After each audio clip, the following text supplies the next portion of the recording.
आज हम बात करने वाले हैं अर्ली वैदिक पीरियड का, जिसका पीरियड क्या होता है 1500 बीसी से लेकर 1000 बीसी तक। अब हम बात करते हैं लोकेशन एंड एक्सपेंशन की। तो आर्यंस मेनली सप्त सिंधु यानी 7 रिवर्स रीजन में रहते थे, जिसमें Indus and Saraswati main river हुआ करती थी, और ये आज का पंजाब और हरियाणा है। अगर हम इनका सेटलमेंट एंड सोसाइटी की बात करते हैं तो इनका जीवन ग्रामीण था, ये लोग शहरों में नहीं रहते थे। समाज का कबीलों में बटा हुआ था, जिसे जन कहा जाता था। शुरुआत में यह ऑक्यूपेशन बेस्ड था, ना कि बर्थ बेस्ड। अगर हम स्टेटस ऑफ वुमेन की बात करते हैं तो वुमेन का स्टेटस बहुत हाई था, उन्हें एजुकेशन का हक था और वे सभा और समिति जैसे असेंबली में भी पार्टिसिपेट करती थी। अगर हम पॉलिटिकल सिस्टम की बात करें तो कबीले का जो हेड होता था उसे राजन कहा जाता था, और किंग की पावर्स को कंट्रोल करने के लिए सभा, जहाँ पे एल्डर्स होते थे, और समिति जिसमें कॉमन पीपल पार्टिसिपेट करते थे, तो ऐसी असेंबली का भी प्रावधान था। अगर हम इकोनॉमी एंड ऑक्यूपेशन की बात करें तो इनका वेल्थ गौ यानी गाय थी। ज़्यादातर वॉर्स उस टाइम पे जो होते थे वो गायों के लिए होते थे, जिसे गविष्ठी भी कहा जाता है। और इनका मेन जो ऑक्यूपेशन होता था वो पशुपालन ही होता था। सेकेंडरी आपका ले लो, जैसे एग्रीकल्चर हो गया, जिसमें ये वरले उगाते थे, और इसे वरले को क्या बोलते थे ये लोग, यावा।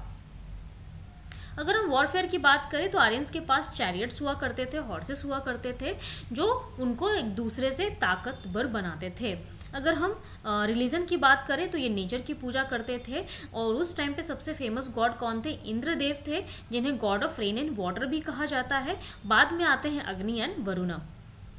अगर हम लिटरेचर की बात करें तो उस टाइम पे लिटरेचर में ऋग्वेद था, जिसमें 1024 हिम्स हैं, और उस टाइम पे सुनकर याद किया जाता था, लिखने का कोई भी प्रावधान नहीं था। जस्टिस की अगर बात करते हैं तो राजन की हेल्प के लिए पुरोहिता यानी कोई साधु हुआ करते थे, और सेनानी आर्मी चीफ होते थे।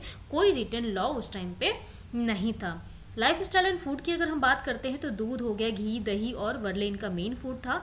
वो सोम नाम का एक पवित्र ड्रिंक भी यूज़ करते थे। कपड़े में ये कॉटन एंड ऊल के यूज़ करते थे। ज्वेलरी मर्द और औरतें दोनों उस टाइम पे पहनते थे।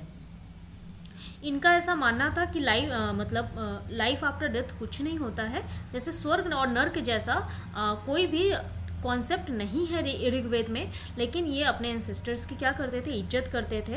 एंड 1000 बीसी के आसपास लोहा आयरन का खोज हो जाता है, जिससे ये लोग क्या होते हैं, गंगा वैली की तरफ मूव करने लग जाते हैं, और फिर एंट्री होती है यहाँ पे लेटर वैदिक पीरियड की। तो आप मुझे बताओ आपको ये कॉन्सेप्ट कैसा लगा। अगर अच्छा लगा तो करो लाइक, शेयर एंड सब्सक्राइब। मिलते हैं नेक्स्ट वीडियो में नए कॉन्सेप्ट के साथ, तब तक के लिए बाय बाय।